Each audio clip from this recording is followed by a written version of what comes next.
Ever wonder how people steal money from the company? Some background first. Since I was a kid, I was fascinated in computers and electronics.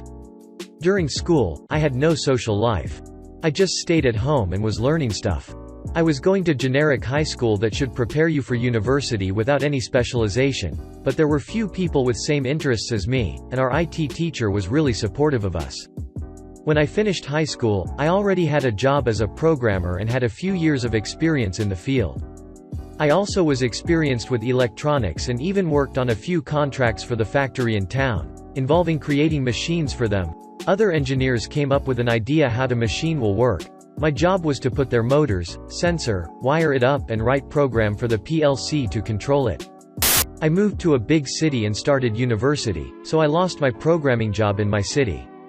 I was going looking for a part-time job, while living of my parents' support. Things changed when my friend got an escape game voucher for 5 people for his birthday and took me with him. The escape game had cool, magic stuff, like you placed objects in a shelf and all pictures in the room fall off the walls, etc. While we were there to solve puzzles, I was mostly interested in these magic things, making theories about how they made them and thinking how I would do it. When the game was over, I saw for a moment their technical room, and at this point I was like, I want to work here. I sent them my CV, and as I was overqualified for this job, I was accepted after first interview. I was young, naive and stupid, so they just used me. My hourly rate was after tax as equivalent of $8.50. To put it in comparison, cashier at big store here makes roughly $6.50 plus benefits. First few months were awesome. I was paid for doing my hobby and the owner loved me, as his previous tech guy, referred to as tech moron now on, was, compared to me, just dumb. I'm not bragging. I swear. He did not came up with almost any original design, he just found something on the internet and was skilled enough to read the schematics and somewhat copy it.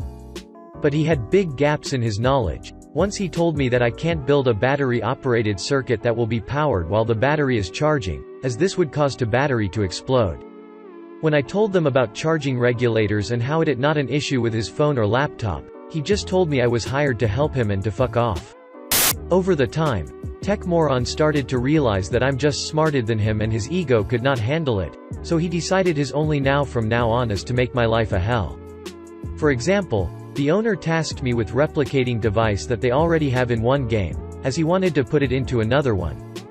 I spent week just by messaging Tech Moron asking him for the schematics and source code, calling him, and he just never replied. Then I decided to fuck him. I came up with an improved design and built it. When I was shoving it at the next meeting to the owner, who was very happy with it, Tech Moron just yelled at me for not using his design and wasting time on reinventing wheel. After some time, the owner realized what was going on and hired another tech guy, Tech Senior from now on. But he cannot fire Tech Moron, as he had all important source codes and designs at his laptop, and because of bad contract, it was not property of the escape game company. Little did we know, that in the future, he will not hand over most of the designs and codes and we will end up rewriting that from scratch. The company was also franchising. We just took a game we already had running, made an exact copy, and installed it in another location. We then provided support, while they were paying us license fees, usually a small percentage of their profits. The owner was a typical manager, who thought 9 women can deliver a baby in a month. And it showed as the company grew. Eventually Tech Senior was made my boss as he had much more experience in electronics, while I was more oriented on programming and on-site support for game masters if something broke. We didn't give a fuck about Tech Moron, as at this point, he just showed up once a month, did almost no work, criticized all we already did and had working and went home. Things were going really well, so we hired few electronics students to help us. The building department, which was making props, like special wooden table that we could hide our magic into, also grew. Things were looking really good, until one meeting about new franchise client. The owner told us what he needs. We, tech guys, talked to props guys, went over all the requirements and told him we need 10 weeks for it, well, 8. But we always accounted for shit going sideways, as this date will be on the contract. Usual stuff in healthy company. Next week, next meeting. He told us that the client does not want to wait and he put 5 weeks in the contract. His reasoning was, we are doing the same stuff as before and now have more people, so it will go faster.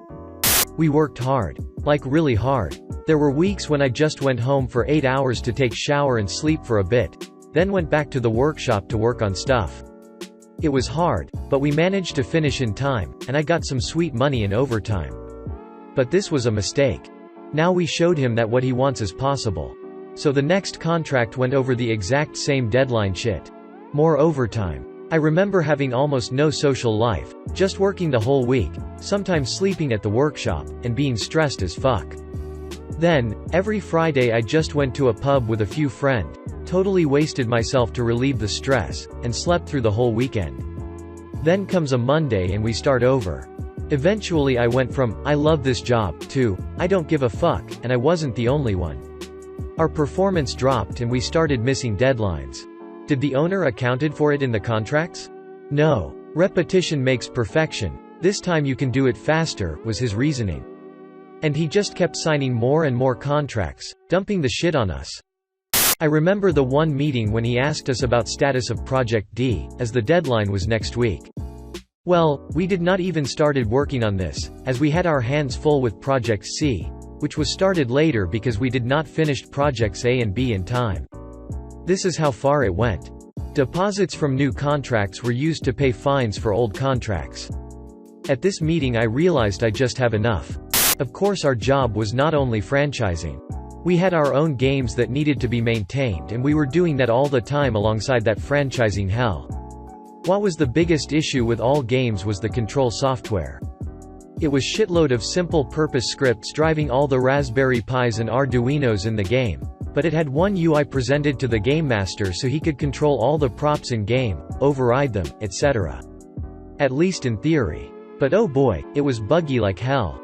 Sometimes not working at all. Sometimes you wanted to shine light on object to give the players a hint, but instead it opened doors to the next level, etc.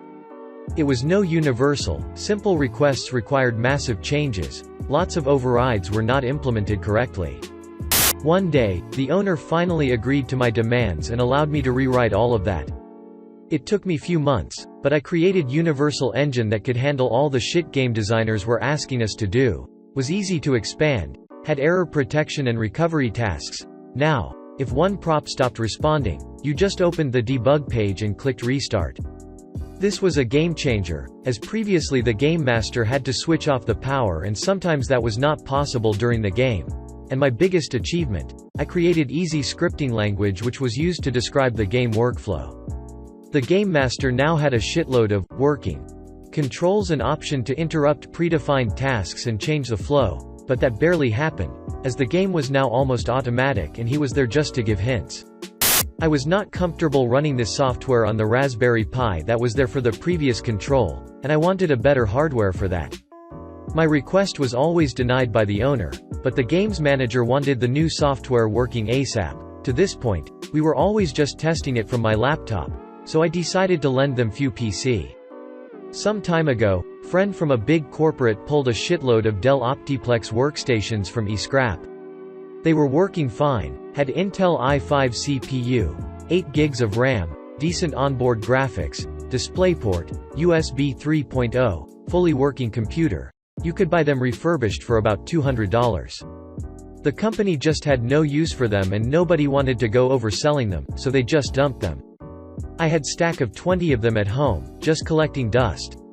I took few of them to my work, and the boss agreed we will settle it later, so I just emailed him list of all of my HW that was used in the games, 5 PCs, some Wi-Fi routers, old tables, some monitors and other stuff I had collected mostly from e-waste, fixed it, and had no use for it. Of course I did not told them I got that for free and was expecting them to pay me for it. Fast forward, I was fed up with the franchising deadlines and got few job offers that made me realize my real price and that I was abused young kid in his 20s, working for almost nothing. But I was waiting. In the next month, my software was deployed in the remaining games. Tech Moron was out of the picture for few months now. Tech Senior had some programming knowledge and was able to use my scripting language, but had very little understanding about the insides of the complex engine I wrote, which was now being developed for over a year. I had results, I was important and I had demands. I scheduled meeting with the owner, where I wanted to present the list of all the wrong things and what I want to do about it. It all came to a single argument. I'm not happy here, but you need me, so you will fix these issues and give me a raise, or I'm leaving. And I will stand my ground. Recruiter from a big IT company I wanted to work for messaged me on LinkedIn few weeks prior, and I already went on the interview, so I had an escape plan prepared. The future looked bright and I was ready to make it happen.